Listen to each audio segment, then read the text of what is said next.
Oi galera, tudo bom? Esse aqui é mais um vídeo do canal da Prof. Mini e hoje nós vamos ter como assunto estrutura e formação de palavras, certo? Bom, quando nós falamos em estrutura, nós temos que entender que todas as palavras são formadas por morfemas, ou seja, unidades mínimas que contêm significado.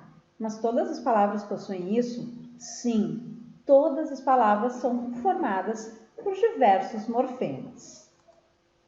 Dentro da estrutura, nós temos o radical, que ele é formador, ele é o originador das famílias ou grupos de palavras. Então, eu coloquei aqui como exemplo pedra, corpo, cruz e porta. Então, vamos pegar pedra, por exemplo. Nós poderíamos formar pedraria, pedreiro, pedregulho. Então, pedra está originando um grupo, uma família de palavras. Então, o nosso radical desta palavra seria pedra, até o R. Assim, o mesmo ocorre com corpo, com cruz, com porta. Além do radical, nós temos os afixos, que nada mais são do que os prefixos e os sufixos. Podem ver que aqui eu coloquei um exemplo de prefixo, ou seja, vai antes da palavra. No caso aqui, a palavra que eu utilizei como exemplo é moral. Coloquei um prefixo na frente, e moral. Um exemplo de sufixo, ou seja, é o acréscimo após a palavra no finalzinho dela. No mesmo exemplo, utilizando a palavra moral, eu coloquei o sufixo idade, formando moralidade. E também coloquei para vocês aqui um exemplo de prefixo e sufixo, usando a mesma palavra novamente, moral. Então, nós temos aqui o acréscimo inicial e o acréscimo final, ou seja, um prefixo e um sufixo, formando assim imoralidade. Além dos afixos, nós também temos a vogal temática.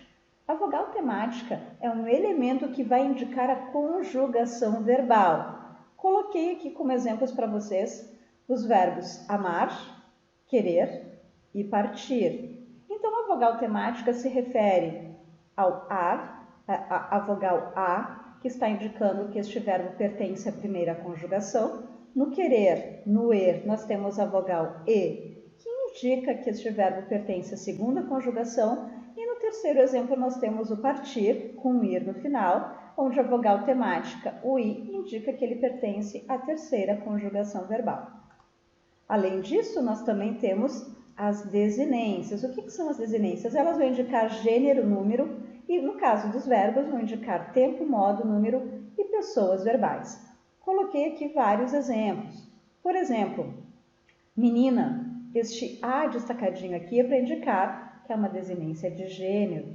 Em garotos, eu já separei dois morfemas, ó, lembrando o morfema aqui para vocês, ó. Separei dois morfemas, o O e o S. Então, eu tenho tanto aqui a utilização, o emprego da desinência de gênero dentro deste O, quanto a desinência de número para o S, que está indicando o plural. Além disso, coloquei mais dois exemplos aqui ao lado, o amar, o R está indicado, tá? Está destacado aqui no caso, indicando que essa desinência aqui representa o infinitivo de um verbo. Além disso, no último exemplo, eu coloquei o amáximos, que está indicando a desinência de número e pessoa verbal. Para terminar a parte da estrutura, nós temos ainda as vogais e as consoantes de ligação, cujo objetivo delas servem unicamente para facilitar a pronúncia.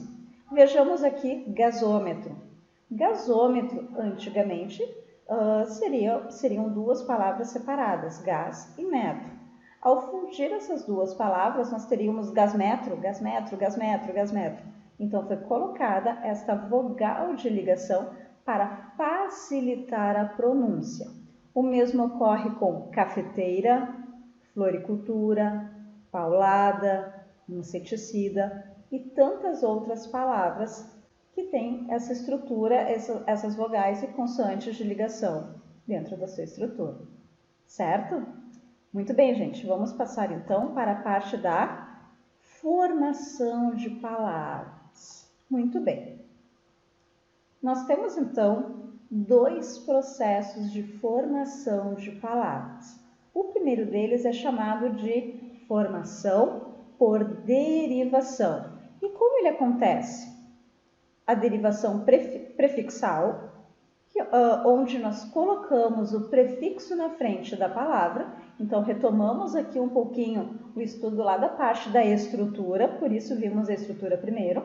Tá?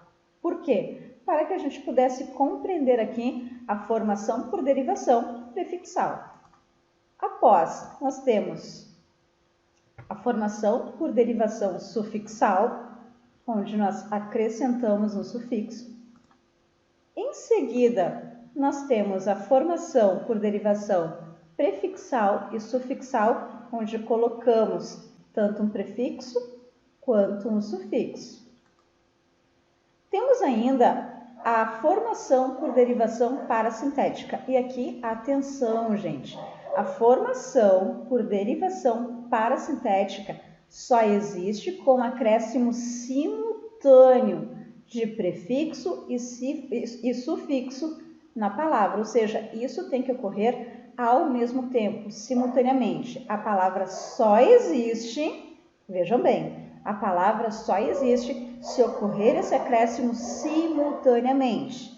Exemplos: enlatado, anoitecer, encorajar, envenenar, entardecer. Diversos exemplos aqui na formação por derivação parasintética. Temos ainda a formação por derivação regressiva. O que é isso? É redução do verbo para o substantivo. Como, por exemplo, pesquisar, verbo, eu transformo para pesquisa, substantivo. Trabalhar, verbo, eu transformo para o substantivo trabalho. Pintar, verbo, transformo para o substantivo pintura. Então, aqui nós temos uma derivação regressiva. E ainda, dentro da formação por derivação, nós temos a chamada imprópria, que nada mais é do que a mudança da classe gramatical. Como no exemplo aqui nós temos Margarida, substantivo próprio, e Margarida, substantivo comum. Isso pode acontecer com rosa, substantivo próprio, rosa, substantivo comum, violeta, substantivo próprio, violeta, substantivo comum, entre outras palavras existentes. Além da formação por derivação, nós temos a formação por composição. Como ela acontece?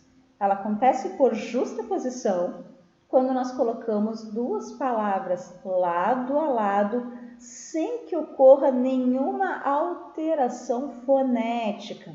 Exemplos aqui, a própria palavra justaposição. Eu tenho duas palavras colocadas uma ao lado da outra, formando uma nova, justa e posição. Passatempo, sobremesa, pontapé. E além da justaposição, nós temos a aglutinação, que vai ser o contrário da primeira. A aglutinação, nós vamos ter uma fusão, nós vamos ter a ocorrência de uma alteração fonética. Como assim uma alteração fonética? Exemplos. Outrora. Opa, eu tive uma fusão fonética aqui. O que seria outrora? Outra mais hora. Outro exemplo, vinagre. O que seria o vinagre? É o vinho mais acre, ou seja, o vinho que azedou. Demais exemplos que eu coloquei aqui para vocês. Planalto, plano mais alto. Lobisomem, lobo mais homem. Pernilongo, perna mais longa. Boquiaberto, boca mais aberta. Certo, gente? Então, aqui eu coloquei para vocês, bem básico, a estrutura e formação de palavras. Muito bem, gente. Deixo para vocês aqui um algo a mais sobre a formação de palavras no que se refere à derivação parasintética e à derivação regressiva. Para quem tiver interesse, deixo alguns exercícios para que vocês possam praticar, tirar as dúvidas, treinar de fato a estrutura e formação de palavras. Então, aqui vocês podem observar que eu deixei 7 exercícios e mais um de marcar a alternativa correta. Certo? Beijo, até a próxima!